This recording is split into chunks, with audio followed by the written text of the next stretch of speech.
साथ में पुरुषोत्तम रूपाला जी हैं, मोदी की गारंटी के मैसेंजर, संदेशवाहक, अग्रदूत कह सकते हैं आप केंद्रीय मत्स्य पालन, पशुपालन और डेयरी मंत्री हैं। Sir, thank you so much, आपने बेशकीमती समय दिया।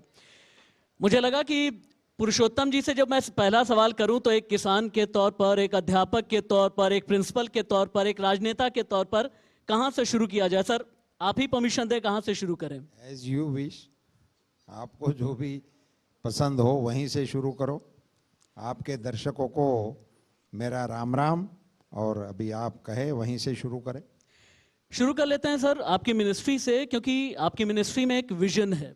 विजन प्रधानमंत्री नरेंद्र मोदी का, विजन कन्वेंशनल को ट्रेडिशनल में बदलने का, और विजन नए भारत के नए युग के सूत्रपात का। पशुपालन हजारों साल से भारतीय ग्रामीण जीवन का हिस्सा रहा। 9 साल में इसे लेकर के जितने बड़े फैसले किए गए, इस पर प्रधानमंत्री नरेंद्र मोदी का विजन क्या रहा, मिनिस्ट्री और कितना ज्यादा काम कर रही है, मैं मिनिस्ट्री से ही शुरुआत करना चाहूंगा। सर नमस्कार। ये बहुत ही अच्छा सवाल आपने रखा, और मैं मेरा सौभाग्य मानता हूं कि देश के पशुपालन के क्षेत्र को लेकर इस विषय की चर्चा ऐसे कॉन्क्लेव में आप कर रहे हैं, ये बहुत अच्छी बात है। और प्रधानमंत्री मोदी जी के विजन के बारे में जब चर्चा होती है तो उनके बहुत बड़े बड़े फैसले वो चर्चा में रहते हैं, और नेशनल और इंटरनेशनल अभी मोदी जी के बारे में बहुत बातें होती रहती हैं। मगर मैं एक किसान के नाते, एक ग्रामीण आदमी के नाते, मैं आपके मंच से बहुत ही विनम्रता से कुछ बातें कहना चाहता हूं कि प्रधानमंत्री जी ने जितने बड़े फैसले लिए, उन सब में मेरी दृष्टि से अहम फैसले उन्होंने पशुपालन के लिए लिए हैं। बहुत कम डिबेट में आया ये कोरोना का जो है हमारा वैक्सीन वाला विषय, वो अंतर्राष्ट्रीय मंचों तक इसका डिबेट हुआ, और आज ये कहा जाता है कि कोरोना मैनेजमेंट में भारत ने जो किया वो बहुत कम देश कर पाए या तो नहीं कर पाए जी। और दुनिया के कई देशों पर हमारा ऑब्लिगेशन हुआ, उसकी चर्चा बहुत बड़े पैमाने पे हुई। मगर ये जानकारी बहुत कम है कि देश के नागरिकों को कोरोना की मुफ्त वैक्सीन देने का निर्णय प्रधानमंत्री श्री नरेंद्र मोदी जी ने लिया। इससे एक साल पहले देश के पूरे मवेशियों को, देश के सभी पशुओं को वैक्सीनेशन देने का निर्णय प्रधानमंत्री श्री नरेंद्र मोदी जी ने लिया, और इनके लिए 13,000 करोड़ का बजट आवंटित करके आजाद हिंदुस्तान में पहली बार ये निर्णय हुआ।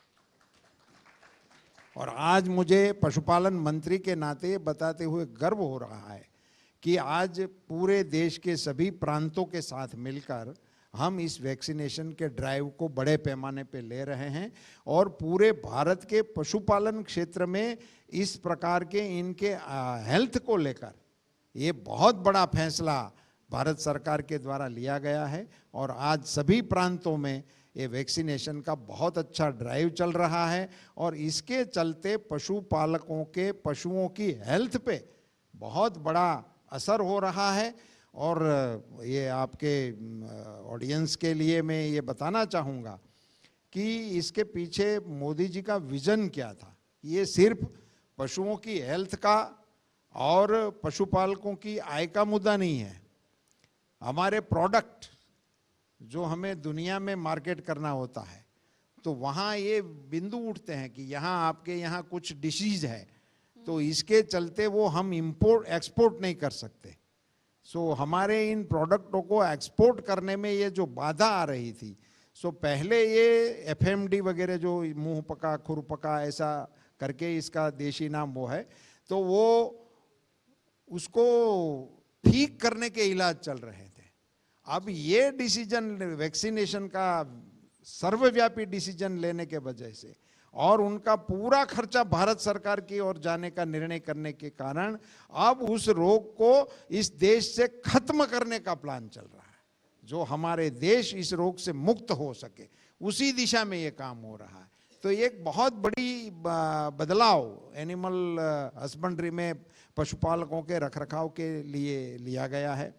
और मुझे एक फैसले के बारे में और भी बताना मैं चाहूँगा, आपने यहाँ से ही शुरुआत किया है। तो जैसे ये वैक्सीन का बड़ा मसला प्रधानमंत्री जी के द्वारा पशुपालकों को भेंट में दिया गया, ऐसे हम नागरिकों के लिए जो एम्बुलेंस थी, जो 108 है, मैं ये भी आपके साथ शेयर करूंगा कि ये प्रधानमंत्री जी जब गुजरात में मुख्यमंत्री थे तब गुजरात में इन्होंने ये 108 को रिलीज किया था हम नागरिकों के लिए, और तब उसको मोदी गाड़ी के नाम से बुलाया जा रहा था। आप अभी मोदी गारंटी की बात कर रहे हो ना, मैं बात कर रहा हूँ प्रधानमंत्री जी मुख्यमंत्री श्री थे, और उन्होंने जब ये 108 एम्बुलेंस गुजरात में लॉन्च है, जब मुख्यमंत्री किया था, तब वो गाड़ी निकलती थी तो गांव में लोग बताते थे कि ये मोदी गाड़ी निकली है, और मरीजों को इनसे बहुत बड़ा बेनिफिट हो रहा था। उसके बारे में कभी और मौका मिलेगा तो ज़्यादा वक्त भी लेके इसकी और खूबियाँ भी बताऊंगा। मगर जो नागरिकों के लिए एम्बुलेंस वाहन थी, मुझे ये बहुत ही विनम्रता से देशवासियों के ध्यान पर और पशुपालकों के ध्यान पर एक बात रखनी है कि संवेदनशील प्रधानमंत्री के नाते उन्होंने देश के पशुओं के लिए भी एम्बुलेंस का निर्णय लिया, वो भी 100% भारत सरकार के खर्चे से। हम मोबाइल वेटरनरी यूनिट देश के पशुपालकों को उपलब्ध करा रहे हैं, और हमने 4,000 से ज़्यादा एम्बुलेंसें इनके लिए मंजूर करके रखी है। कृपाला जी, क्योंकि ये राजनीतिक मंच है देश का सबसे बड़ा, तो एक राजनीतिक सवाल तो बनता है, मुझे आपसे पूछना है।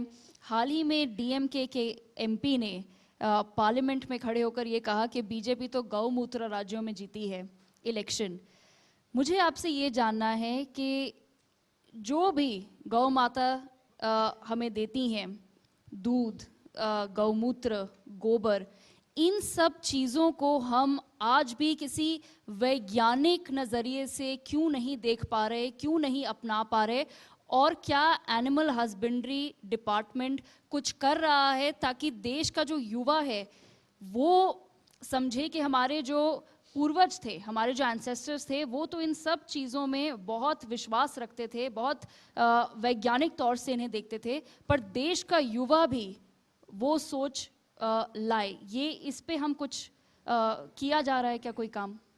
ये बहुत ही अच्छा सवाल आपने उठाया, और डीएमके के सांसद को कोट करते हुए जो आपने कहा कि हम गौमूत्र वाले प्रदेशों से जीत गए, मैं नहीं समझ रहा हूं कि ये इनका कहने का तात्पर्य क्या है। यदि हम गौमूत्र वाले प्रदेशों से जीत रहे हैं तो हम तो भारत को जीत के बैठे हैं। क्या कहेंगे वो लोग, इसको क्या कहेंगे? ये विपक्ष को सोच समझ के बोलने की एक तो आवश्यकता है। दूसरा, मैं आपको बताना चाहूंगा कि ये देश कृष्ण का देश है, ये देश रामचंद्र जी का देश है। इस देश में कृष्ण ने गोपालन का सूत्रपात उस समय किया था।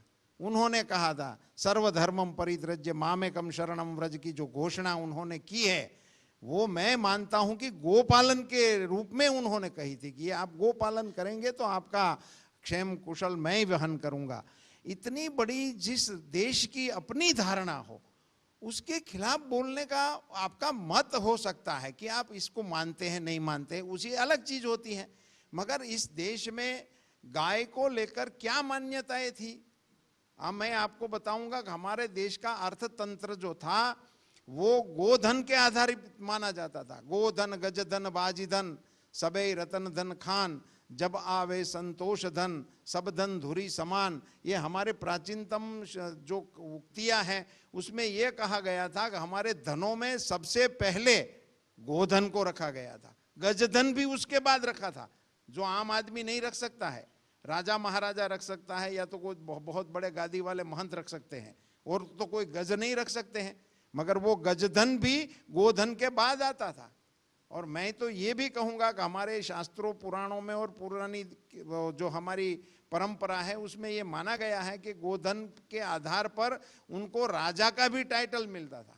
वासुदेव जी को राजा का टाइटल गोधन के कारण था। उसके पास 9 लाख गायें थी ऐसा माना जाता है, इसका उल्लेख आता है। और ऐसी इन सारी चीजों को छोड़ दे। मैं एक चीज आपके इस प्लेटफॉर्म के माध्यम से निवेदन करना चाहता हूं। मल और मूत्र, ये जो शब्द है ना, वो अपवित्रता के द्योतक है। मल बोलने से किसी को समझाना नहीं पड़ता है कि क्या है, मूत्र बोलने से किसी को समझाना नहीं पड़ता है कि वो क्या है। वो अपवित्रता के द्योतक है।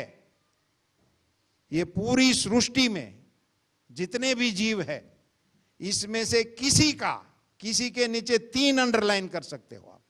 किसी का मल और मूत्र पवित्र नहीं है, मगर इस सराचर सृष्टि में कुदरत ने हमारी गौ माता को एक ऐसा प्राणी बनाया है कि जिसका मल और मूत्र पवित्र माना जाता है। वो अकेली एक हमारी माता है। हर घर में इनका पवित्रता करने के लिए चौका लगाते हैं। ठीक बात है। हम कोई यज्ञ आदि कुछ भी हमें करना है तो उसमें एक पंचगव्य में गोमूत्र का एक स्थान है। अभी आप कल्पना करिए, माल और मूत्र जिनका पवित्र है, ऐसी गौ माता के बारे में आपकी रुचि है नहीं रुचि है, आपका लेन देन है नहीं है, और वो आपकी परंपरा को अपने घर में रखिए, देश की जनता के सामने मत प्रकट करिए। और ये देश गौ माता के नाम से विश्व में इनकी ख्याति है। आज हमारे गोवंश की दुनिया में ख्याति है। आज हमारी गीर गाय का डंका दुनिया में बज रहा है। मैं आपको एक फिगर दूंगा, 15-20 दिन हुआ है, डेट मेरे पास वही मुझे नहीं याद आ रही है। ब्राजील में एक ऑक्शन हुआ गायों का। उस ऑक्शन में हमारे साउथ इंडिया की ओंगल नस्ल की एक गाय 35 करोड़ रुपए में एक गाय बिकी। ये हमारे गोवंश की दुनिया में ख्याति है। अबे इसी को लेकर ये हमको ताना मारना है तो और नाम से मारो, पॉलिटिकली मारो, गौ माता को बीच में मत लाओ, उसके सींग आपको ही लगेंगे। मुझे ऐसा लग रहा है कि बहुत लोगों के ज्ञान चक्षु आपने खोल दिए हैं, और ज्ञान चक्षु खुलने भी जरूरी है, क्योंकि आज 12 राज्यों में सीधे आपकी सरकार है, 17 राज्यों में गठबंधन की सरकार है। तो मेरे ख्याल से काफी हद तक ये साबित हो जाता है कि गौमूत्र वाले राज्य बोलने वालों के लिए आईना दिखाना जनता का काम है। एक मंत्री जी, एक और सवाल करना चाहूंगा।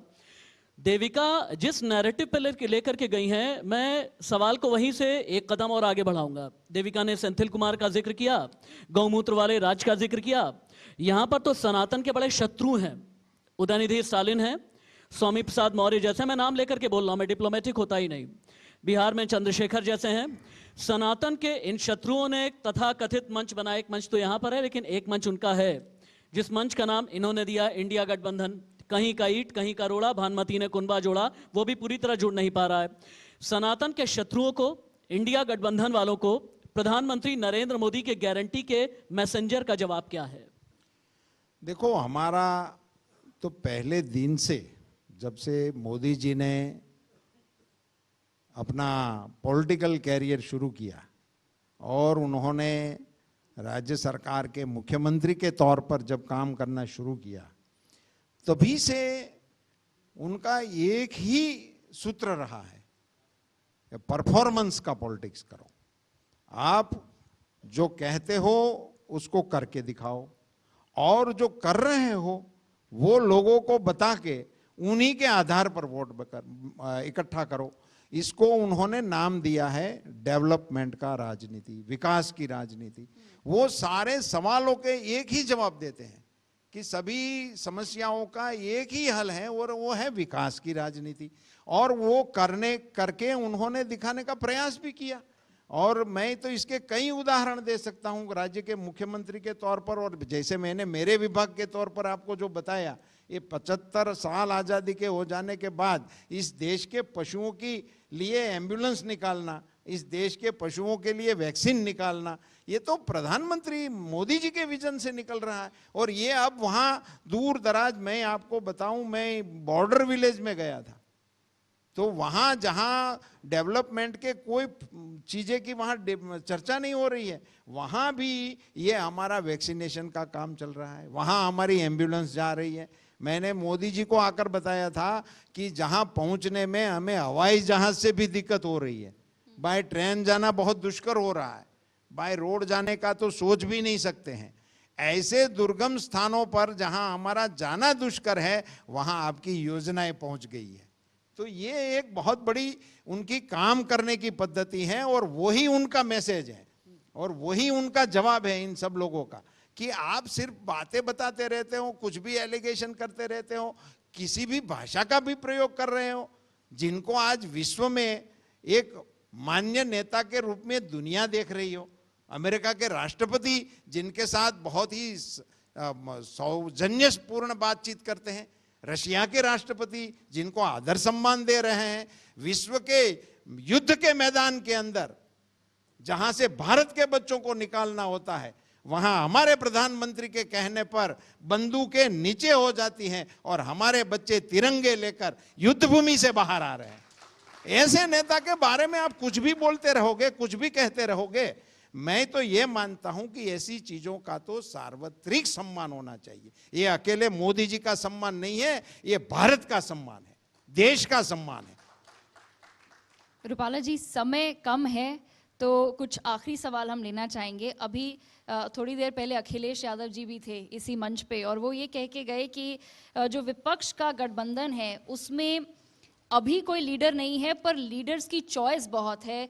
यंग भी हैं, यंग चाहें तो यंग लें, ओल्ड चाहें तो ओल्ड लें। वो कहते हैं कि भाजपा में लेकिन कोई विकल्प नहीं है, एक ही लीडर है 10 साल से, अगले भी लगता है वही लीडर रहेंगे और वो सब मोदी जी की गुण गाते हैं।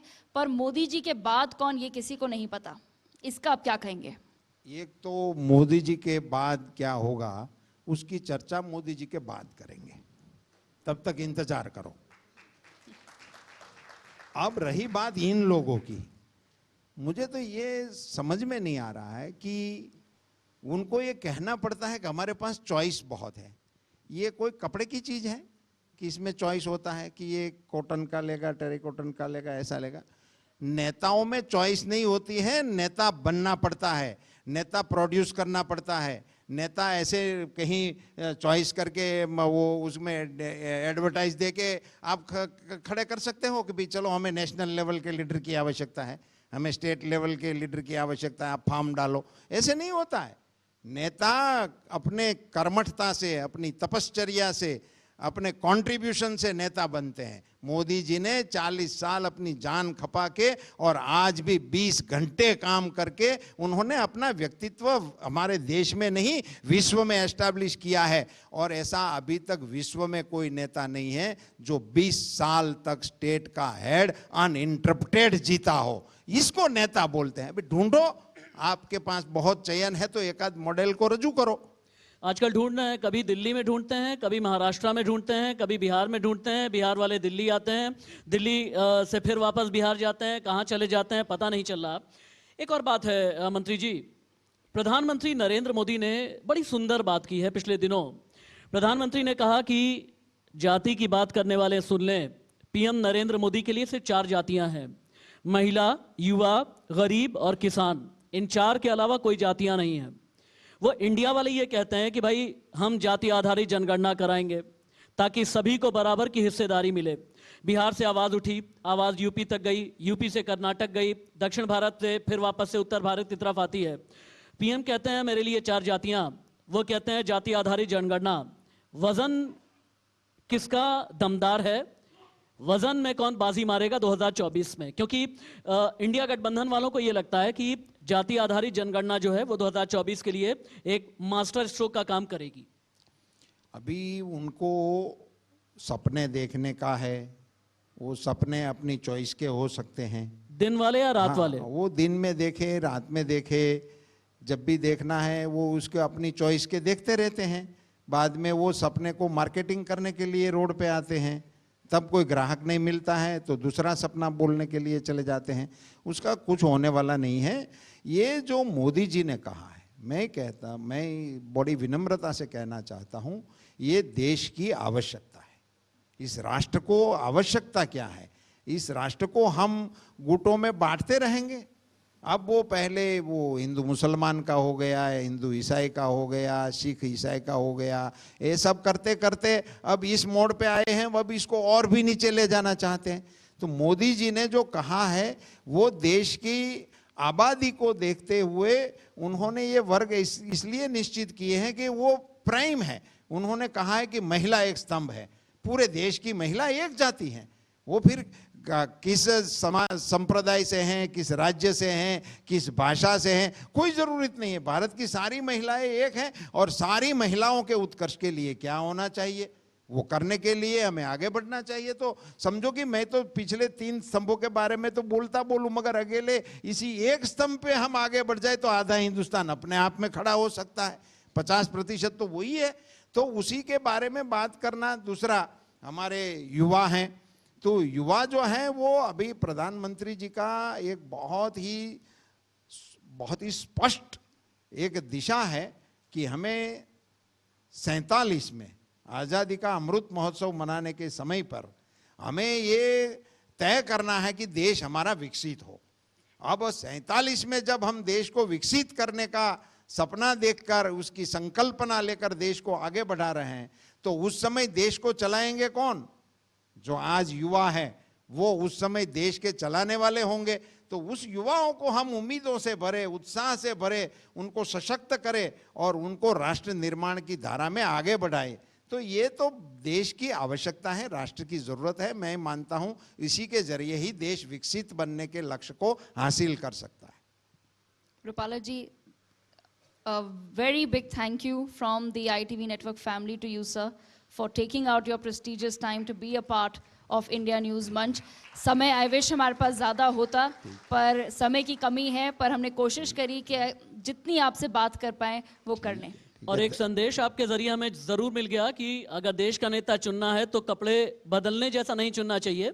देश का नेता में आदर्श, क्रेडिबिलिटी, विश्वसनीयता और गारंटी जरूर देखें। Thank you so much. बहुत बहुत धन्यवाद रूपाला जी। धन्यवाद। Ram Ram. Thank you sir. Thank you so much Purushottam Rupala ji, अपने कीमती वक्त में से